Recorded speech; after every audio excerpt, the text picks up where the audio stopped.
Capítulo 51. Donde se da la explicación de más de un misterio y se habla de una proposición matrimonial, pero sin mencionar la dote ni el presente para alfileres.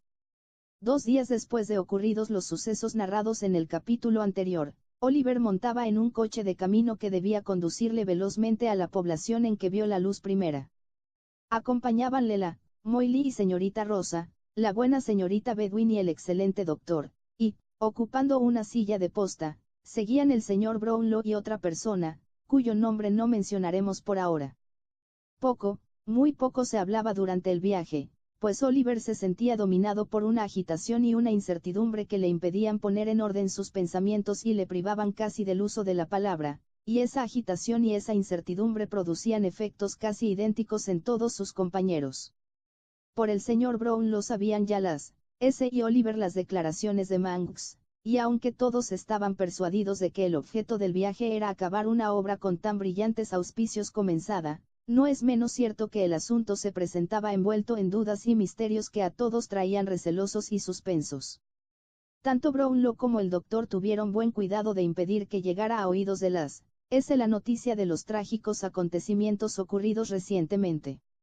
Es verdad, observó el primero, que no pasará mucho tiempo sin que lo sepan, pero nada se pierde dejándolas por ahora en la ignorancia, y en cambio, puede ganarse mucho.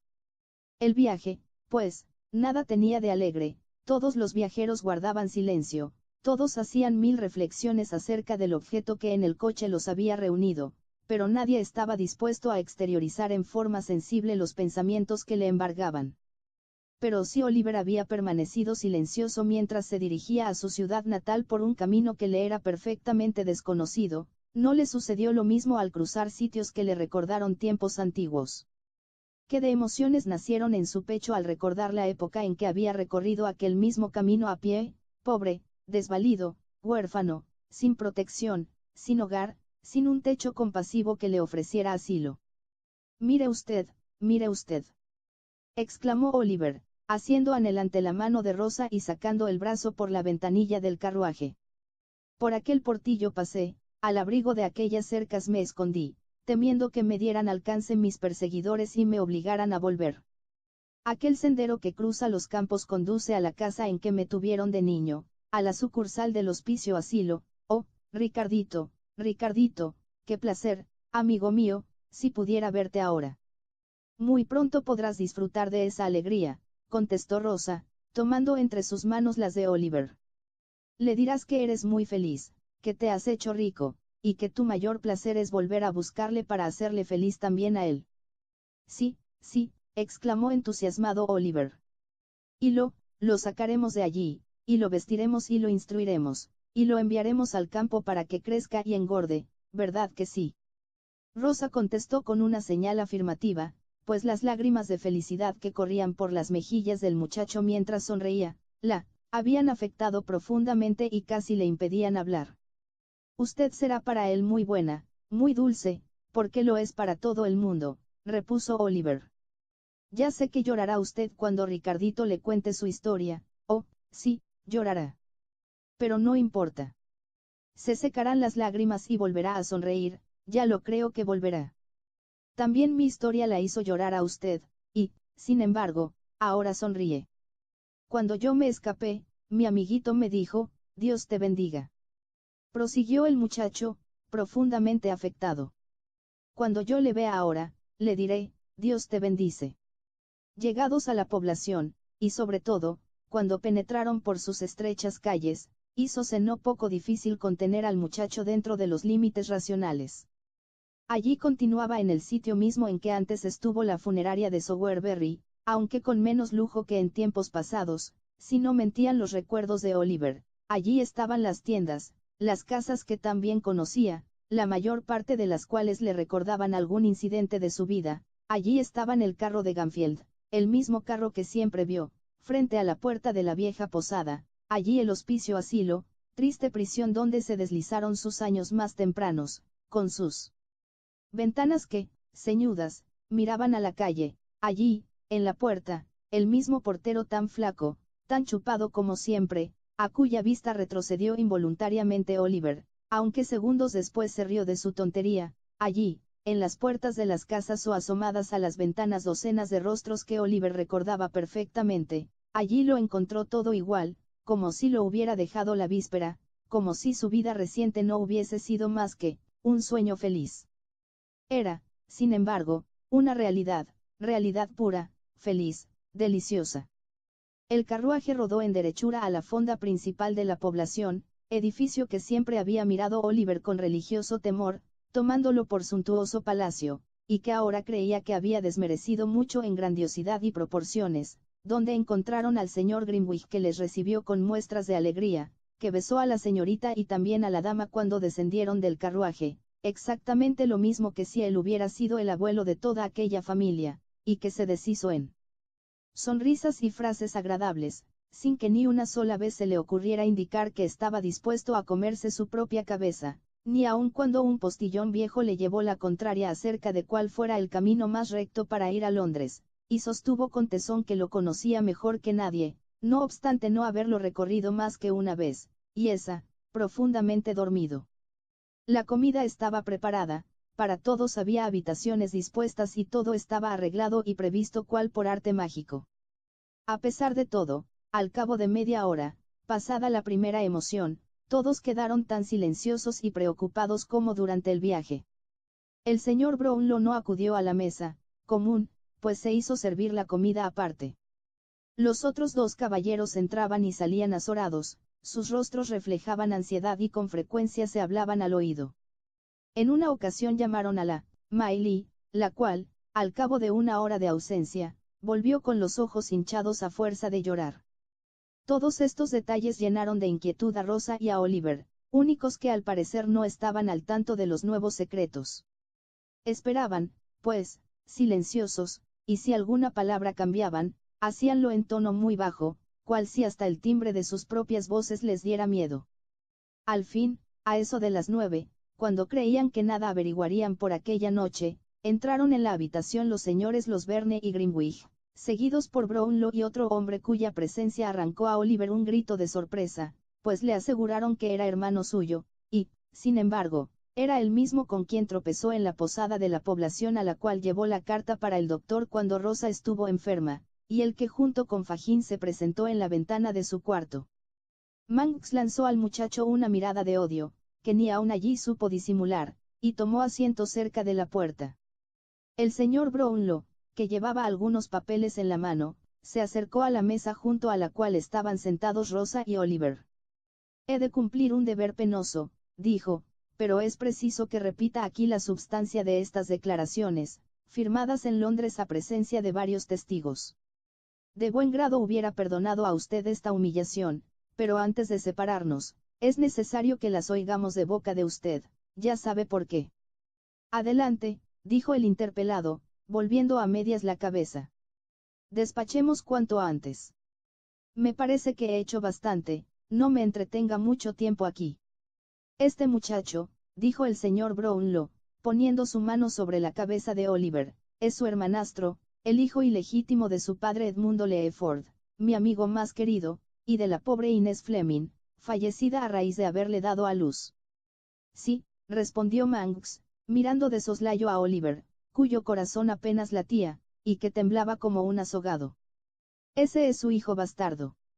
La frase que usted acaba de emplear, repitió con duro acento Brownlow, envuelve una censura contra los que ha mucho tiempo se encuentran fuera del alcance de las del mundo. Es un insulto que no puede ya deshonrar a nadie más que a usted. Pero dejemos esto, nació el muchacho en esta población. En el hospicio de esta población, contestó Manx con expresión sombría. Ahí tiene, usted la historia, terminó, señalando con el índice a los papeles. Lo sé, pero quiero que nos la refiera usted de viva voz, replicó Brownlow. Escuchen, pues. Gritó Manx. Habiendo enfermado su padre en Roma, mi madre, separada de él desde largo tiempo antes, salió de París, donde residía, llevándome en su compañía, para acudir al lado de su marido, impulsada única y exclusivamente por el deseo de asegurar su fortuna, pues si no estoy muy engañado, ni mi madre profesaba a su marido afecto alguno, ni este último se lo profesaba a la primera. No nos reconoció mi padre, pues cuando llegamos había perdido las facultades y estaba sumido en un letargo que se prolongó hasta el momento de morir, que fue al día siguiente al de nuestra llegada. Entre los documentos que encontramos en su mesa, fechados la noche misma que se sintió enfermo, había un sobre dirigido a usted, al señor Brownlow, el cual sobre, además de su nombre y señas, tenía unas líneas en las que decía que no le fuera entregado hasta después de su muerte. Uno de los documentos a que me refiero era una carta dirigida a la llamada Inés y el otro, un testamento. ¿Qué decía la carta?, preguntó Brownlow. La carta era un pliego de papel escrito en todos sentidos, una especie de confesión general, llena de frases de arrepentimiento y de plegarias dirigidas a Dios para que lo tomase bajo su protección. Parece que había engañado a la joven diciéndole que un misterio secreto, que algún día le revelaría, hacía imposible su matrimonio por entonces. La muchacha fió por lo visto demasiado en él, y perdió lo que nadie podía devolverle. Cuando murió mi padre, la tal Inés estaba en los últimos meses de su embarazo. Mi padre le revelaba todo lo que, de haber continuado viviendo, tenía intención de hacer para ocultar su deshonra, y le suplicaba, en caso que muriese, que no maldijera su memoria ni creyera que las consecuencias de su falta recaerían sobre ella ni sobre el fruto de su desdichado amor, puesto que la culpa era suya y de nadie más que suya. Le recordaba asimismo el día en que le regaló un medallón y una sortija, con su nombre de pila grabado en el interior y un hueco que siempre creyó que podría llenar en su día con su apellido. Rogábale que conservase la sortija y llevase siempre el medallón junto al corazón, como lo llevó hasta entonces, y continuaba, repitiendo infinidad de veces las mismas palabras, como si hubiera perdido la razón. Yo creo que, en efecto, la había perdido. Háblenos usted del testamento, dijo Brownlow. Lágrimas abundantes corrían por las mejillas de Oliver. Como Manx guardara silencio, dijo Brownlow. En substancia, el testamento era repetición de la carta. Hablaba de las desgracias que su mujer había acarreado sobre su cabeza, de su carácter rebelde, de su temperamento inclinado al vicio y a la maldad, de las malas pasiones que prematuramente habían inficionado el alma de usted, de su hijo único, a quien desde la cuna habían enseñado a aborrecer a su padre. Legaba una renta anual de 800 libras esterlinas a usted y otra de la misma cantidad a su madre, y hacía de su fortuna 2 partes iguales, nombrando heredara de una de ellas a Inés Fleming, y de la otra al hijo de su culpable amor, dado caso que naciera vivo y llegase a edad de poder heredar. Si era niña, heredaría la parte de fortuna mencionadas y condiciones, pero si era niño, disponía el testamento que solo heredaría si llegaba a la mayoría edad sin manchar su nombre con ningún acto público deshonroso, con ninguna bajeza o cobardía. Hace constar que imponía la condición expuesta para dar una prueba de confianza sin límites que le merecía la madre, y exteriorizar su convencimiento, que la proximidad de muerte robustecía más y más, de que el fruto de su amor heredaría el corazón noble y sentimientos elevados de la madre. Caso que estas esperanzas resultaran falsas, la mitad la herencia recaía sobre usted, pues entonces y solo entonces, es decir cuando el tiempo demostrase que los 2 hijos eran iguales, reconocería en usted prioridad de derecho la herencia de su bolsa, bien que nunca a la de su afecto, que desde niño había usted rechazado con frialdad y aversión. Mi madre, replicó Manx, hizo lo que cualquiera otra mujer hubiera hecho en su caso, quemó testamento. La carta no llegó jamás a manos de su destinatario, pero la conservó, juntamente con otras pruebas, por si algún día le convenía hacer pública la deshonra de Inés. El padre de esta no tardó en saber la verdad, aunque revestida y adornada con cuantas circunstancias agravantes pudo inspirar a mi madre el odio violento que le profesaba, y que yo apruebo y le he agradecido siempre. Abrumado bajo peso de la vergüenza y el deshonor, el padre huyó al rincón más remoto y solitario del condado de Gales, donde tomó nombre supuesto, a fin que nunca sus amigos pudieran saber dónde se había refugiado. La hija había abandonado algunas semanas antes la casa paterna. El padre la buscó por todas partes, recorrió solo y a pie pueblos y ciudades y parece que, la noche que desesperando encontrarla, regresó a su casa diciendo que aquella se había arrancado la vida con sus manos, el pesar, los sufrimientos, la desesperación, llevaron a la fosa al pobre viejo. Siguió un silencio que se prolongó hasta que Brownlow reanudó el hilo de la narración. Algunos años más tarde me hizo una visita la madre de Eduardo Leeford, del hombre que tenemos delante. Habíala abandonado su hijo, cuando apenas si contaba 18 años, después de robarle su dinero y alhajas. El hijo, luego que dilapidó la fortuna en burdeles y tabernas, se hizo jugador y falsario y huyó a Londres, donde por espacio de 2 años vivió entre individuos de las más bajas capas sociales. Languidecía su madre mientras tanto, caminaba con pasos de gigante hacia el sepulcro, en alas de una enfermedad incurable, y aquella quiso ver a su hijo antes de morir. Practicáronse pesquisas, por cierto muy escrupulosas, que, si bien es cierto que resultaron completamente estériles durante algún tiempo, viéronse al fin coronadas por el éxito. La madre volvió a Francia llevando en su compañía a su hijo. Murió, dijo Manx, después de una enfermedad muy larga. En su lecho de muerte, me reveló los secretos, legándome al propio tiempo un odio implacable y mortal contra todas las personas que con los mismos tenían relación, aunque a decir verdad, hubiera podido ahorrarse la molestia de legarme un aborrecimiento que desde muchos años antes había yo heredado. Nunca creyó en el suicidio de la que fue querida de su marido antes de dar a luz, antes por el contrario, daba por seguro que había nacido de ella un hijo varón, y que éste vivía. Yo le juré que, si alguna vez lo tropezaba, lo perseguiría sin tregua ni descanso, y le haría víctima de la más cruel e implacable de las animosidades, y que, para satisfacer el odio que tan profundo arraigaba en mi corazón, y para mofarme de aquel testamento insultante, no cejaría hasta llevar a la horca o a presidio al hijo de la infame adúltera. Mi madre tenía razón.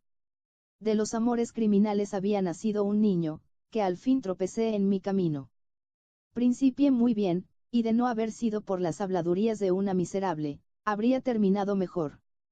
Mientras Manx, cruzado de brazos, desahogaba su rabia impotente lanzando espantosas imprecaciones, el señor Brownlow se volvió hacia los mudos y aterrados testigos de aquella escena y les explicó cómo el judío cómplice y confidente de aquel hombre, había recibido una cantidad respetable cuando Oliver cayó en sus lazos, de la cual debía restituir una parte si el muchacho se le escapaba, y cómo, a consecuencia de una disputa sobre el mismo tema, hicieron los dos un viaje a la casa de campo que veraneaba con las Smiley con el objeto de identificarle.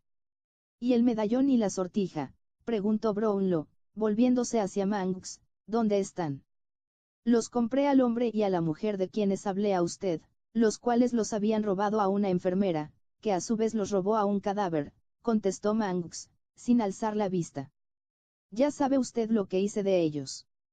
Hizo Brownlow una seña a Grimwig, quien salió de la habitación inmediatamente, para regresar segundos después empujando a la Bumble, la cual traía a remolque a su dulce consorte. ¿Me engañan mis ojos o es este mancebo mi querido Oliver?, exclamó Bumble, con entusiasmo perfectamente fingido. Ah, Oliver. No puede formarse idea de las inquietudes que he sentido por usted. Cállate, estúpido, murmuró la dulce Bumble. ¿Acaso no es natural, muy natural?, replicó el director del hospicio asilo. Yo, que le eduqué parroquialmente, puedo menos de exteriorizar la alegría que me embarga al verle entre ese y estos caballeros de aspecto tan distinguido. Siempre quise a este niño como si hubiera sido mi propio, mi mismo abuelo, añadió Bumble, como no encontrando término de comparación bastante apropiada. Oliver, mi querido Oliver, ¿te acuerdas de aquel caballero del chaleco blanco? Ah. Subió a los cielos la semana última, encerrado en un féretro de roble con asas de plata, Oliver. Basta, señor mío, basta, interrumpió Grimwig de mal talante. Guarde sus lamentaciones para mejor ocasión. Procuraré contenerme, caballero, contestó con humildad Bumble. ¿Cómo está usted, caballero? Celebraré infinito que su salud sea tan perfecta como para mí la deseo. El saludo iba dirigido a Brownlow, quien se había adelantado unos pasos colocándose junto al interesante matrimonio.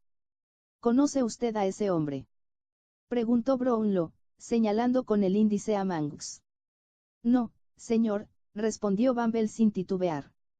Tal vez le conozca usted, repuso Brownlow, dirigiéndose a la esposa de Bumble. No le he visto en mi vida, contestó la interrogada. Ni le ha vendido nunca nada. Nada. ¿No ha tenido usted nunca en su poder un medallón de oro y una sortija del mismo metal? No, señor, contestó la matrona. Nos ha hecho usted venir aquí para dirigirnos preguntas tontas. Brownlow hizo otra seña a Grimwig, quien salió de nuevo con rapidez extraordinaria. Cuando volvió a entrar, no le acompañaban, como antes, un hombre robusto y una mujer de sólida constitución, sino dos viejas paralíticas, que vacilaban y se tambaleaban al andar.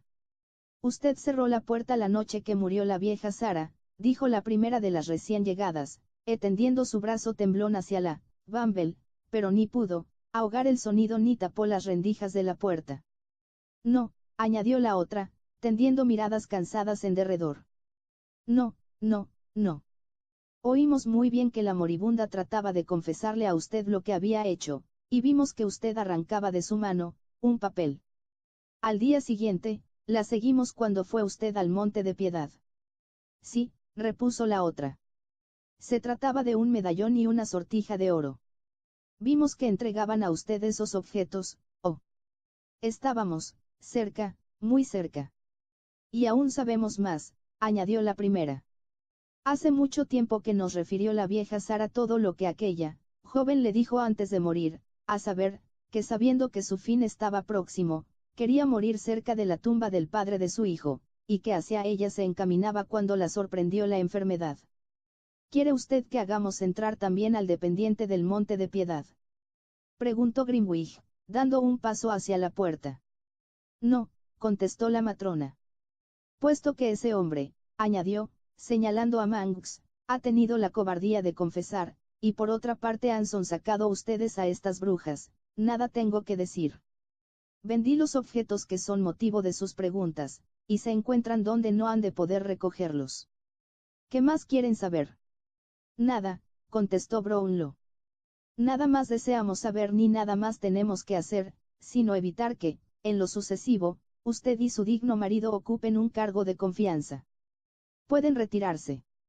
Espero, dijo Bumble con acento compungido en el momento que Grimwig se retiraba acompañando a las dos viejas, espero que este desdichado incidente no nos privará de nuestro cargo parroquial. Tenga usted la seguridad de que se quedará sin él, replicó Brownlow. Vaya acostumbrándose a la idea, y dé gracias a Dios de lo que nos conformamos con tan poco.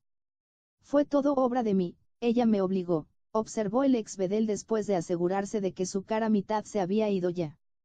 No sirve la excusa, contestó Brownlow. Usted se hallaba presente cuando arrojaron al río los objetos en cuestión, y a los ojos de la ley, es el más culpable de los dos, pues legalmente se supone que su mujer obedece en todos sus actos sus instrucciones.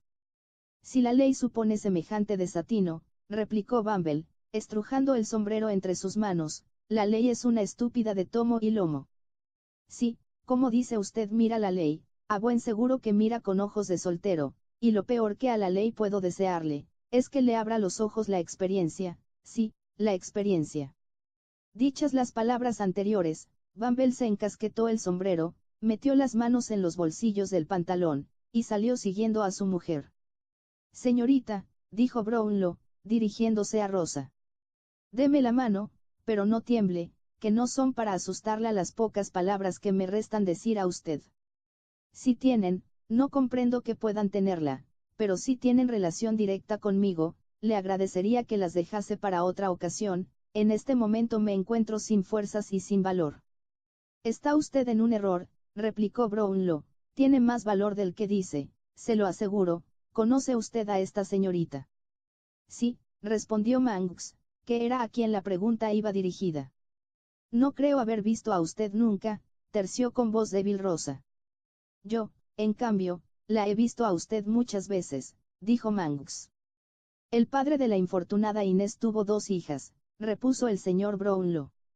¿Cuál fue la suerte de la otra, de la niña?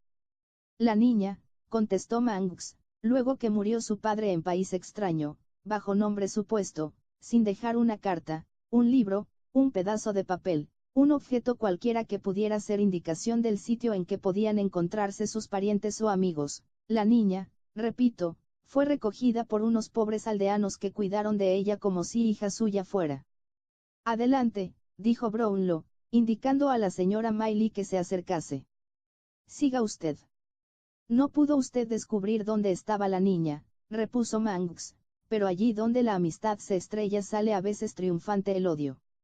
Mi madre dio con ella después de un año de pesquisas diligentes, llevadas a cabo con astucia sin igual. Y se la llevó consigo. No. Los aldeanos que la habían recogido eran muy pobres, y comenzaban, sobre todo el marido, a cansarse de su generosidad. Mi madre, que lo comprendió así, les entregó una pequeña cantidad de dinero, que duró muy poco tiempo, y les ofreció que les enviaría más, aunque con ánimo de olvidar su promesa. No pareciéndole garantía bastante de la infelicidad futura de la niña la pobreza y el descontento de los aldeanos, quiso robustecerla contándoles la historia de la deshonra de su hermana, historia que alteró en la medida que más convenía a sus miras. Les recomendó que tuvieran cuidado con aquella niña, por cuyas venas corría mala sangre, y añadió que era ilegítima y que seguramente con el tiempo había de ser una mala pécora. Creyeron el cuento los aldeanos, y la niña arrastró una existencia miserable, tan miserable, que hasta a nosotros nos llenó de satisfacción. Una señora viuda de Chester, metiéndose donde no debía, la vio por casualidad y tuvo lástima de ella.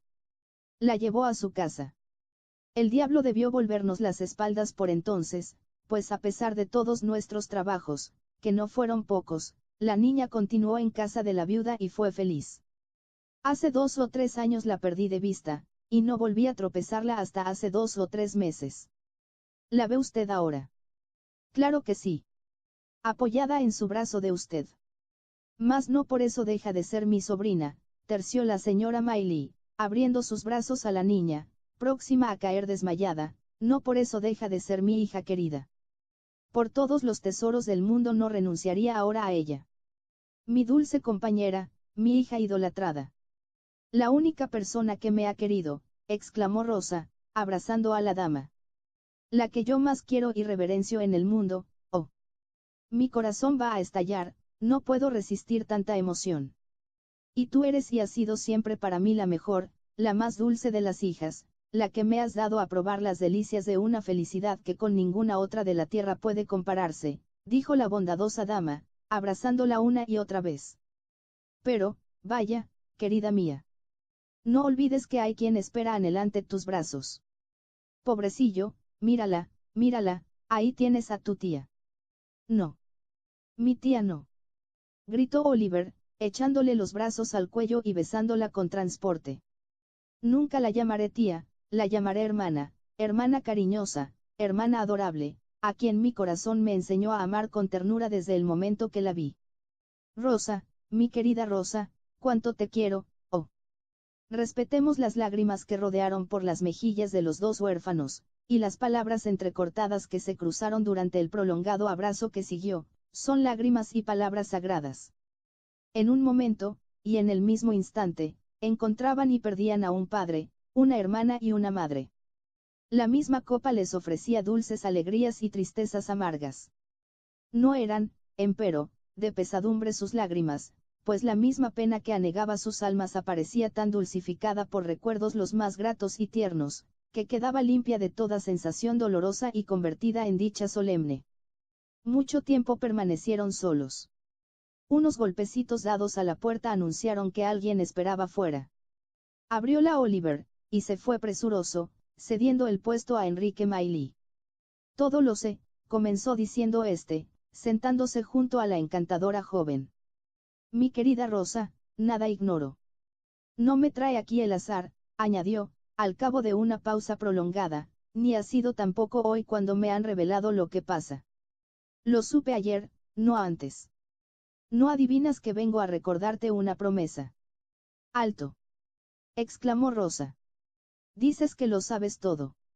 Absolutamente todo.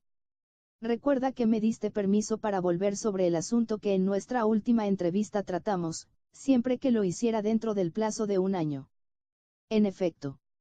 No para insistir en que modificaras tu resolución, añadió el joven, sino para que la expusieras por segunda vez, si tal era tu deseo. Yo me comprometí a poner mi posición social y mi fortuna a tus pies, pero sin hacer nada para conmoverte en el caso en que persistas en tu primera resolución.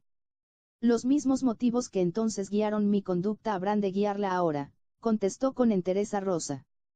Cuando, en la medida de esta noche, me han ligado obligaciones sagradas para con aquella cuya bondad me libró de una vida de miseria y de sufrimientos. Es una lucha terrible, añadió Rosa, pero lucha que me llena de orgullo. Es un golpe cruel, pero mi corazón sabrá sufrirlo con denuedo. Las revelaciones de esta noche, comenzó diciendo Enrique. Las revelaciones de esta noche, interrumpió Rosa, me dejan, por lo que a mí respecta, en la misma situación de antes. Te empeñas en tratarme con crueldad, Rosa, exclamó Enrique. Oh. Enrique. Enrique. Contestó la joven, rompiendo a llorar. Ojalá me fuera dado evitarme ese dolor. ¿Por qué, pues, han de imponértelo? Replicó Enrique tomándole una mano. No olvides, Rosa querida, no olvides lo que has oído esta noche. ¿Y qué es lo que he oído?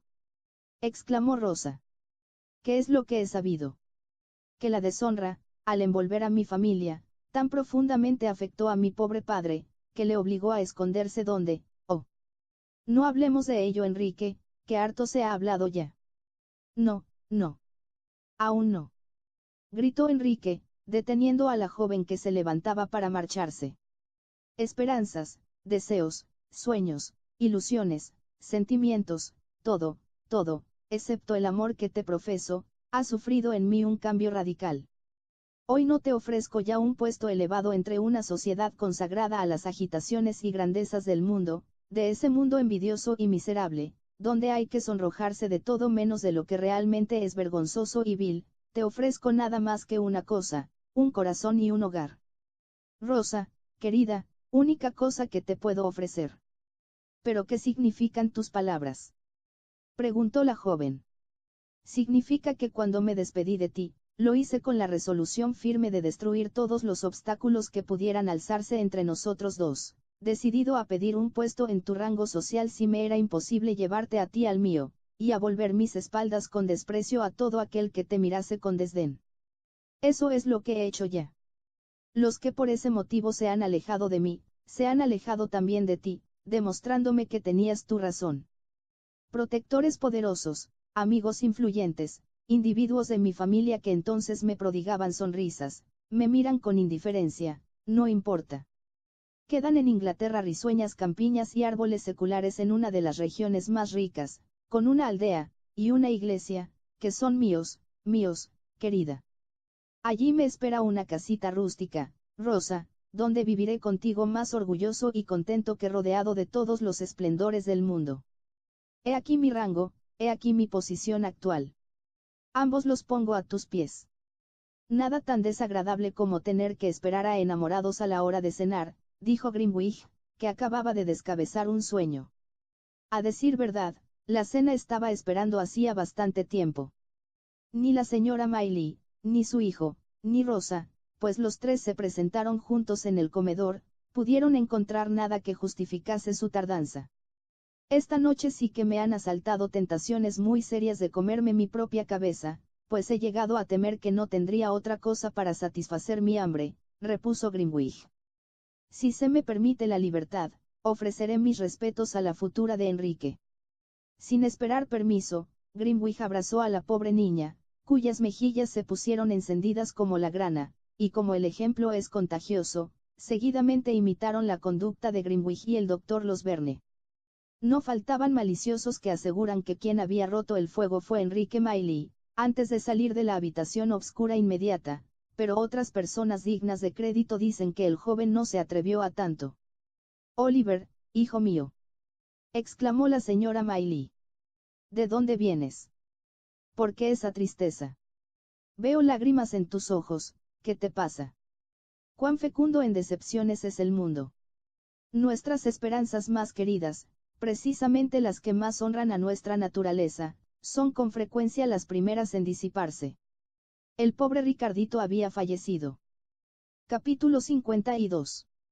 Última noche del judío. Inmenso gentío llenaba la espaciosa sala de justicia, en la que no quedaba ni una pulgada de terreno que no estuviera ocupada por un rostro humano. Desde la barra hasta el rincón último de las galerías más apartadas, Las miradas de todos se encontraban en un solo punto, buscaban a un mismo hombre, se clavaban en un mismo ser humano, en el judío. De frente y a sus espaldas, por su derecha y por su izquierda, el infame viejo parecía ocupar el centro de un firmamento cuajado de ojos brillantes, de ojos que centelleaban como estrellas, cuyas veces hacían. Bañado en raudales de viva luz aparecía el miserable, puesta una mano sobre la balaustrada y la otra junto a la oreja, estirando el cuello y ansiosa la mirada, a fin de no perder una sola de las palabras que con abrumadora claridad pronunciaba el presidente del tribunal al hacer el resumen de la causa. Las contadas veces que de los labios del orador brotaban palabras que suavizasen algún tanto la luz siniestra bajo la cual se le presentaba, el reo fijaba miradas medrosas en los individuos del jurado, con el fin de apreciar el efecto que en su ánimo pudieran hacer, mientras que, cuando con claridad y precisión aplastantes, se puntualizaban cargos y circunstancias agravantes, volvía hacia su defensor sus ojos con expresión de suprema angustia, como conjurándole a intentar un esfuerzo desesperado para salvar su mísera existencia. El reo había permanecido inmóvil desde que dieron comienzo la vista, y cuando el presidente de la sala puso fin a su discurso, todavía perseveró aquel en la misma actitud de atención intensa, cual si en sus oídos siguieran resonando las palabras de su acusador. Murmullos apenas perceptibles del público parecieron volverle al sentimiento de la realidad.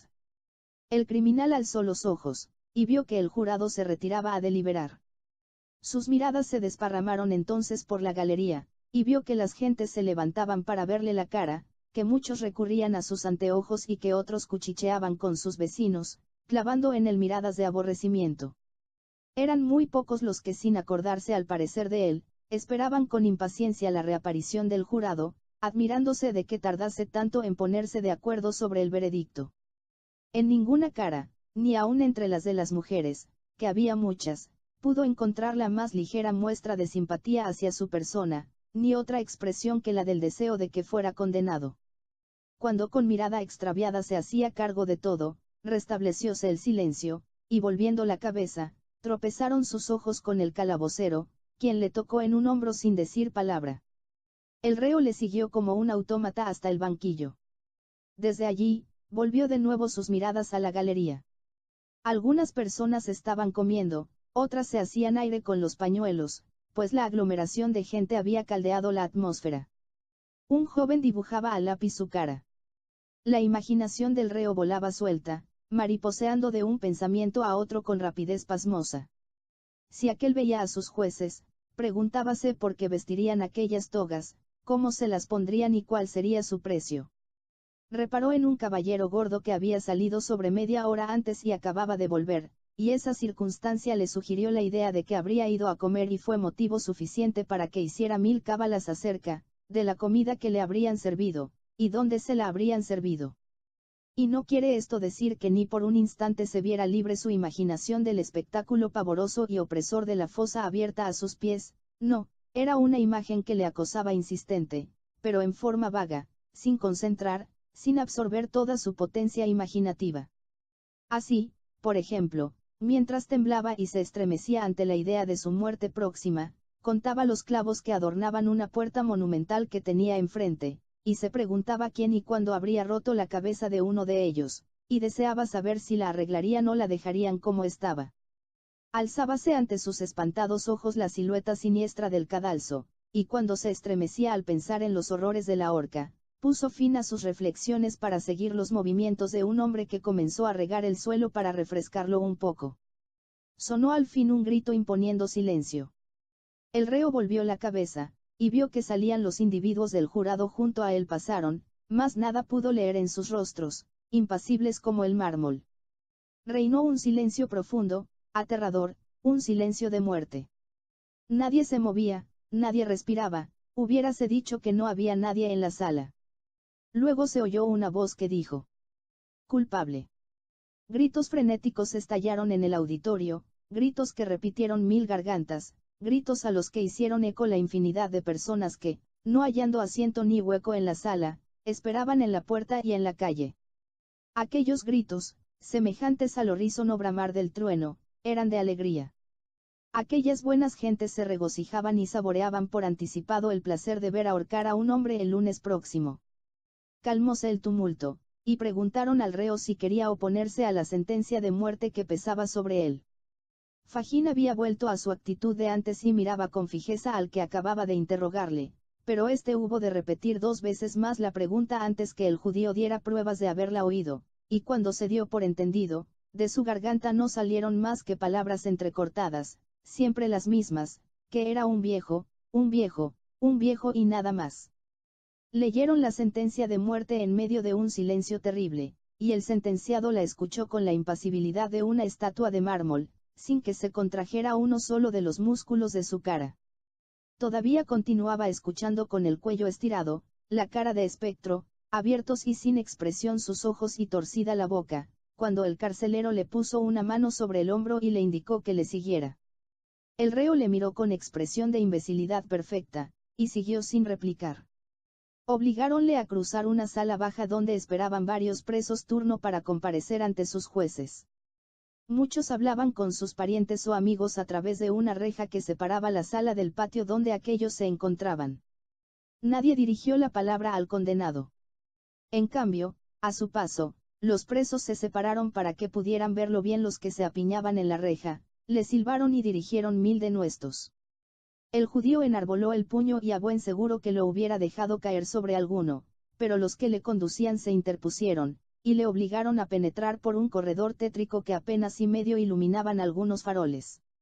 Una vez en el calabozo, registráronle a fin de privarle de los medios de anticiparse al fallo de la ley, y llenado este requisito, le condujeron a una de las celdas reservadas para los condenados a muerte, donde le dejaron solo.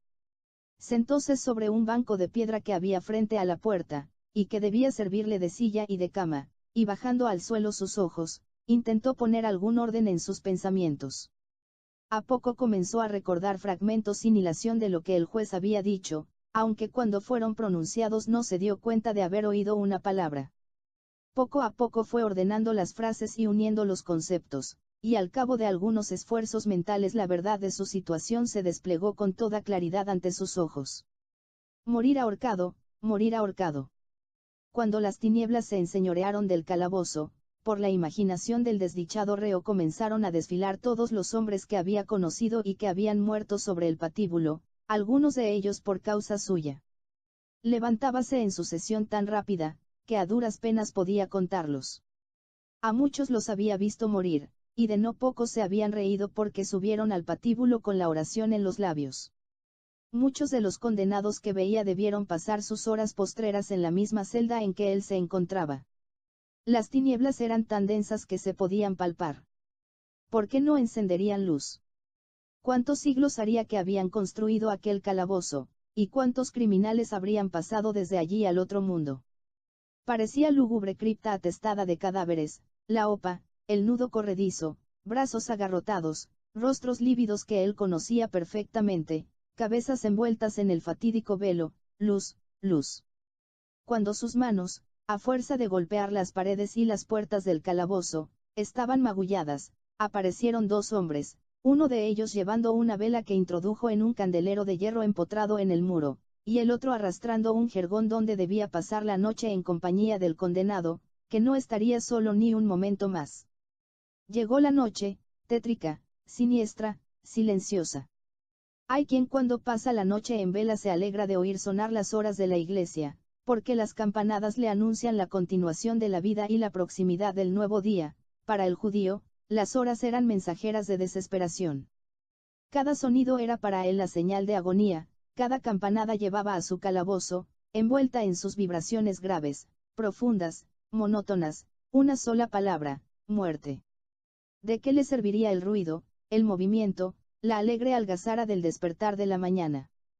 No sería otra cosa que repetición del mismo fúnebre rumor que le recordaría su próximo e inminente fin. Pasó el día. Día dije. No hubo día, fue un rayo de sol que murió apenas nacido, una ráfaga de luz que se extinguió casi sin que los ojos del condenado pudieran apreciarla. Vino la noche, noche interminable, y al propio tiempo brevísima. El reo se la pasó, ora blasfemando, ora mesándose los cabellos, ora haciendo entrambas cosas. Varones respetables de su misma religión entraron en el calabozo para rezar con él, y el condenado los rechazó, barbotando imprecaciones. Insistieron en sus lodebles deseos, y el reo los golpeó brutalmente. Llegó la noche del sábado, era la única que le quedaba de vida, y no bien formuló el criminal este pensamiento, alboreaba ya el domingo. Hasta la noche de este día postrero y terrible no se dio cuenta de su situación desesperada, del desenlace espantoso que por momentos iba acercándose. Y no quiere esto decir que el desgraciado hubiese abrigado esperanzas positivas de perdón, no, sino que solo muy confusamente había entrevisto la posibilidad de morir tan pronto. No había dirigido la palabra a los dos guardianes encargados de vigilarle, los cuales tampoco hicieron nada por llamar su atención. Hasta la noche postrera había permanecido inmóvil, sentado en su banco, soñando, pero despierto, más próximo a su fin, levantábase a cada instante, y con facciones espantosamente contraídas, la frente ardiendo y la espuma en los labios, corría de aquí para allí como fiera enjaulada, presa de un terror y de una rabia llevadas hasta el paroxismo, y con ademanes tan fieros, que hasta sus guardianes, acostumbrados a semejantes escenas, se apartaron de él horrorizados. Recostóse en su banco de piedra y pensó en su pasado. Habíanle alcanzado algunas de las piedras lanzadas por la muchedumbre el día de su prisión, y su cabeza estaba cubierta de vendajes.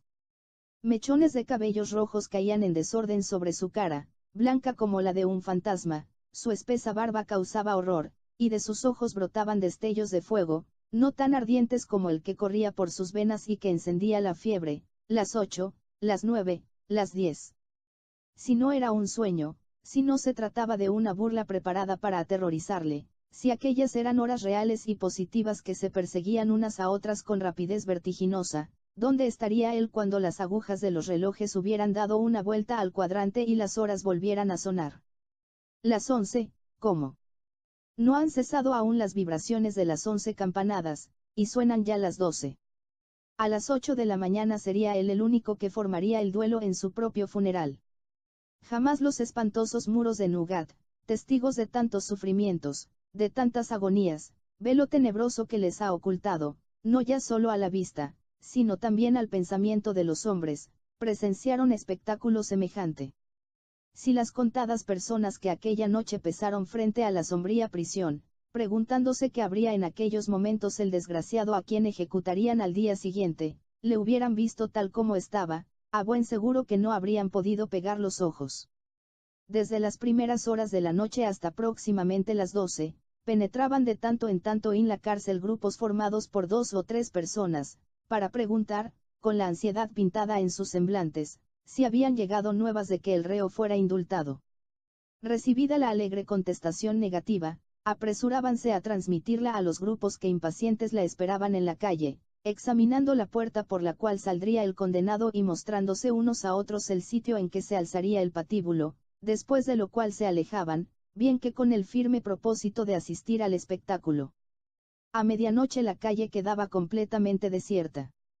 Acababan de despejar los alrededores de la cárcel y de colocar una valla pintada de negro que sirviera de dique de contención a las muchedumbres que a no dudar acudirían a presenciar la ejecución, cuando se presentaron el señor Brownlow y Oliver, provistos de una orden de ser admitidos en el calabozo del reo, firmado por el juez. No bien la presentaron al alcaide, se les permitió pasar. ¿Ha de entrar también este joven?, preguntó el encargado de guiarles. Lo pregunto porque no es espectáculo para niños.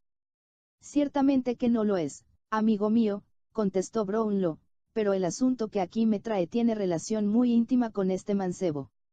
Además, mi joven compañero ha visto al reo en pleno éxito de maldades y villanías, y aun cuando el espectáculo forzosamente ha de ocasionarle terrible impresión, bueno será que le vea cuando la muerte afrentosa se cierne sobre su cabeza. No había oído Oliver estas palabras, cambiadas aparte y en voz baja. El empleado de la cárcel llevó la mano al sombrero y, dirigiendo a Oliver una mirada de curiosidad, abrió otra puerta que daba frente a la que los visitantes acababan de franquear, y los condujo por corredores obscuros y tortuosos a las celdas de los condenados. Por aquí ha de pasar, dijo el guía, deteniéndose en un sitio tenebroso donde 2 operarios hacían algunos preparativos. Aquella es la puerta por donde saldrá. Hízoles pasar por una cocina, atestada de vasijas y calderas de cobre, y les señaló con el dedo la puerta, provista de una reja, por la cual penetraban el rumor de voces humanas juntamente con el golpear insistente de martillos y el ruido de tablas. Estaban levantado el patíbulo. Hubieron de atravesar muchas otras puertas de hierro, que a su paso eran abiertas desde el interior de las mismas, y salieron al fin a un patio, que cruzaron, entrando a continuación en otro corredor. El guía llamó a una puerta de hierro con su manojo de llaves. Los dos guardianes del reo salieron al corredor, y no bien supieron cuál era el deseo de los visitantes, se apresuraron a cederles el puesto junto al condenado. Este estaba sentado en su banco, balanceándose acompasadamente y con aspecto y expresión más bien de animal feroz que de hombre. Sin duda evocaba recuerdos de su vida pasada, pues sus labios murmuraban sin cesar y no pareció darse cuenta de la presencia de los recién venidos, como no fuera para tomarlos por los personajes imaginarios que desempeñaban algún papel en sus visiones y en sueños. Soberbio. Carlos. Murmuraba. Buen golpe, magnífico. También Oliver, ja, ja, ja, ja. Oliver también, está hecho casi un caballero, mira. Lleva a la cama a ese muchacho. El carcelero tomó a Oliver por la mano y le dijo al oído que no tuviera miedo. He dicho, que le llevéis a la cama, pero no me oye nadie. Gritó el judío. Ha sido, sí, él, ha sido la causa de todo esto. Me valdrá mucho dinero hacerle ladrón, mira, Guillermo. Córtale el pescuezo a Boulte. La muchacha no te importe, degüéllala. La cabeza, rebánasela, sin miramiento. Fajín. Llamó el carcelero. Yo soy, contestó el condenado volviendo en sí. Un pobre viejo, caballero, un pobre viejo, un pobre viejo. Me acompañan dos personas que creo desean hacer a usted algunas preguntas, repuso el calabocero. Fajín. Fajín, es usted hombre. No lo seré muchas horas. Replicó el judío, alzando la cabeza con expresión de rabia insana. Malditos sean todos, quien les ha dado derecho para arrancarme la vida. Acertó a ver a Brownlow y a Oliver mientras decía las palabras que quedan copiadas, e inmediatamente les preguntó qué hacían allí. Quieto, Fajín. Exclamó el carcelero, obligando al reo a permanecer sentado. Diga usted lo que desee decir, caballero, pero cuanto antes, pues el furor de ese hombre aumenta por momentos. Usted guarda unos documentos que, para mayor seguridad, fueron puestos en sus manos por un hombre llamado Manx, dijo Brownlow adelantando unos pasos. Mentira. Gritó el judío. No tengo nada, no guardo ningún documento. En nombre de Dios, ante cuyo severo tribunal va usted a comparecer, dígame la verdad. Replicó con acento solemne Brownlow. No mienta en el momento que se encuentra al borde de la tumba. Ignora usted que Saix ha muerto, que Manx ha confesado, que usted va a morir, y que debe renunciar ya a la esperanza de obtener de los papeles ganancia alguna. ¿Dónde están los documentos en cuestión? Oliver, dijo el judío, haciendo al muchacho una seña para que se acercase, ven aquí. Necesito decirte algo. No tengo miedo, dijo Oliver en voz baja, deshaciéndose de la mano del señor Brownlow. Los documentos, repuso el judío al oído de Oliver, están en un saco de lona escondido en un agujero que hay cerca de la chimenea de la habitación del piso más alto de la casa. Tengo que hablarte, amigo mío, quiero decirte una cosa. Sí, sí. Contestó Oliver. Déjeme que rece una oración, una sola, arrodíllese a mi lado, rece conmigo, y luego hablaremos hasta mañana. Fuera, fuera de aquí. Gritó de pronto el condenado, empujando a Oliver en dirección a la puerta y mirándole con ojos de loco. Di que me he retirado a dormir, a ti te creerán, sácame de aquí, pero pronto, pronto. Oh. Que Dios perdone a este desventurado. Exclamó Oliver, derramando torrentes de lágrimas. Así, eso es. Murmuró el judío. Muy bien, saldremos por esa puerta, si cuando pasemos junto al patíbulo ves que tiemblo, no hagas caso, adelante, siempre adelante. ¿Desean preguntarle algo más? Preguntó el calabocero. No, contestó Brownlow, si hubiera esperanzas de hacerle comprender la posición en que se encuentra. Es inútil, caballero, respondió el calabocero moviendo la cabeza. Sería trabajo perdido. Creo que lo mejor es dejarle. Volvieron a entrar los guardianes del condenado. Deprisa, deprisa, repuso el viejo. Sin ruido, pero deprisa, así, así. Los guardianes obligaron al judío a retroceder hasta el banco. Con tan furiosa desesperación se resistió el reo, tales gritos dio, que atravesaron los macizos paredones y llegaron hasta el patio. Brownlow y Oliver salieron de la cárcel.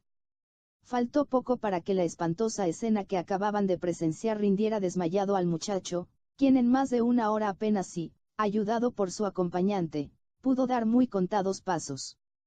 Cuando salían de la cárcel alboreaba el día. Inmensas muchedumbres llenaban las calles, las ventanas estaban atestadas de curiosos, que entretenían el tiempo fumando y riendo. Era un cuadro lleno de vida y de animación, un cuadro alegre y de brillante colorido, si en el centro no se hubieran alzado algunos objetos siniestros. Un tablado negro, un madero, una cuerda, con todos los demás accesorios terribles de las ejecuciones. Capítulo 53. Y último. Toca a su desenlace la suerte de cuantas personas han figurado en esta historia. Lo poco que resta por decir, lo referirá el historiador con breves y sencillas palabras. A los 3 meses de haber ocurrido los sucesos que referidos quedan, contraían matrimonio Rosa Fleming y Enrique Maylie en la iglesia de la aldea que debía ser escena de su feliz vida futura y tomaban posesión de su nuevo hogar. La señora Maylie fue a vivir con los recién casados, para saborear, durante el resto de sus tranquilos días, la dicha mayor que la edad y la virtud pueden apetecer en este mundo, la contemplación de aquellos a quienes se ha consagrado el afecto más tierno, a quienes se han prodigado los cuidados más solícitos. Dio por resultado una investigación concienzuda que, si se dividían por igual entre Manx y Oliver los restos de la fortuna de que el primero se había apropiado, fortuna que nunca prosperó en sus manos ni en las de su madre, corresponderían a cada uno poco más de 300 libras esterlinas.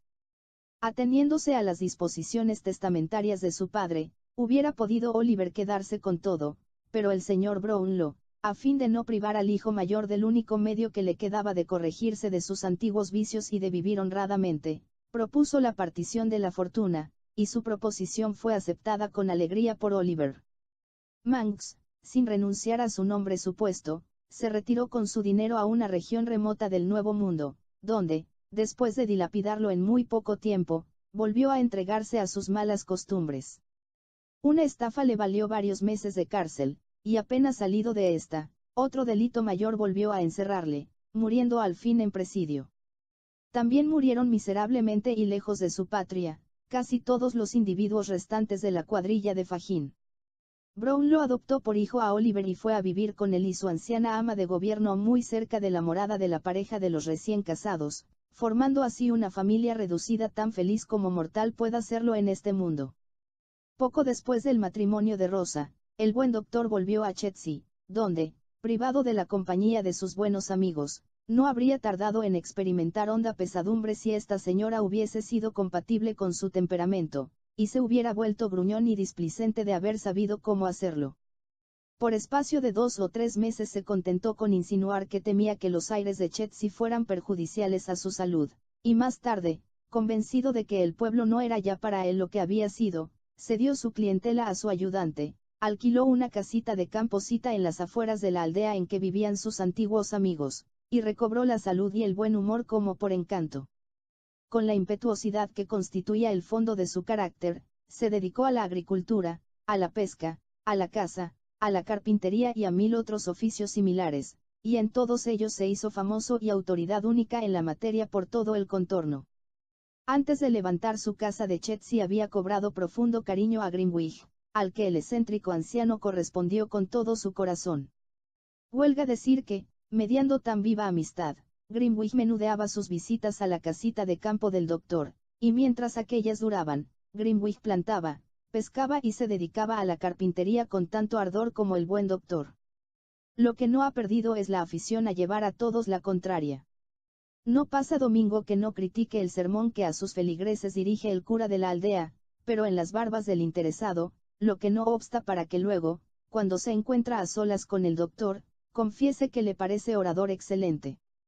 Brownlow se divierte con mucha frecuencia recordando a su amigo la profecía que hizo sobre Oliver la noche en que ambos estuvieron esperando, llenos de ansiedad, el regreso del muchacho, a lo que contesta Grimwig que acertó en lo principal, toda vez que el muchacho no volvió.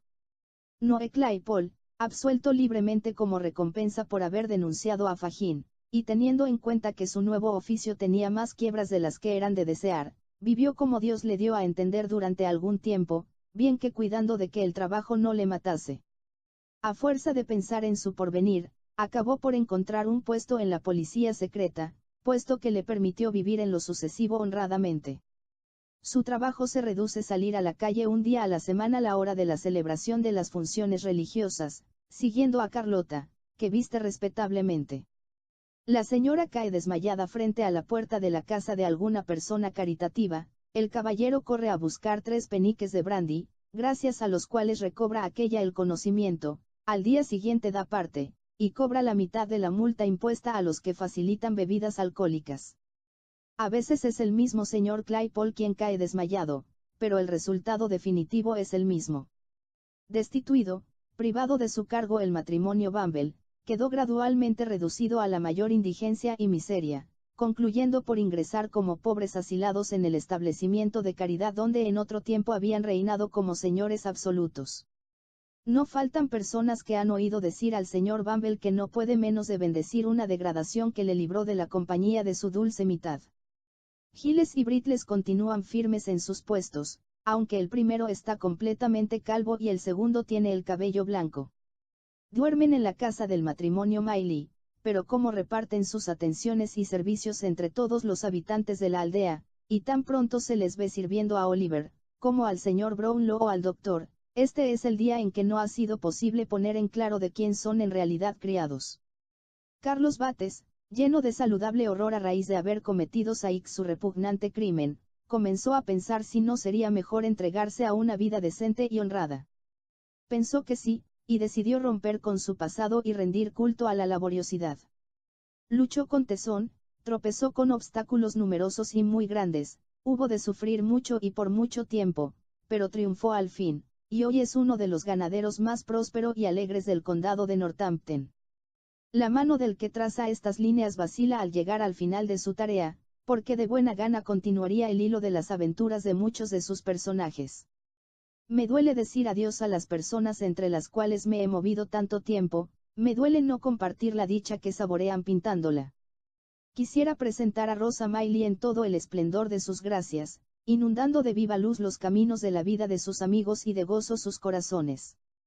Quisiera trazar un cuadro de la dicha y encanto domésticos, de los puros goces del hogar, quisiera seguir a Rosa en sus paseos a través de los campos a la luz de la luna en las embalsamadas noches de verano, quisiera acecharla cuando visita la aldea, sorprenderla cuando se dedica a sus obras de caridad, cuando sonriente se entrega en su casa a las faenas domésticas, quisiera asistir a las conferencias que con frecuencia celebra con el hijo de su infortunada hermana, y verles cómo pasan juntos. Horas y más horas, hablando de los seres queridos que la muerte implacable arrebató de su lado y quisiera admirar las caritas de los ángeles que, sentados sobre sus rodillas, charlan con voz de plata y secan la lágrima que a veces tiembla en las pestañas de los azules ojos de la madre. Todo ello quisiera recordarlo, describirlo, pero me veo precisado a renunciar a deseo tan grato. Junto al altar de la hermosa iglesia de la aldea hay una lápida de mármol blanco en la cual solamente una palabra han grabado, Inés. No hay ningún ataúd debajo de aquella lápida, y ojalá pasen muchos, muchos años antes que figure ningún otro nombre junto al de Inés.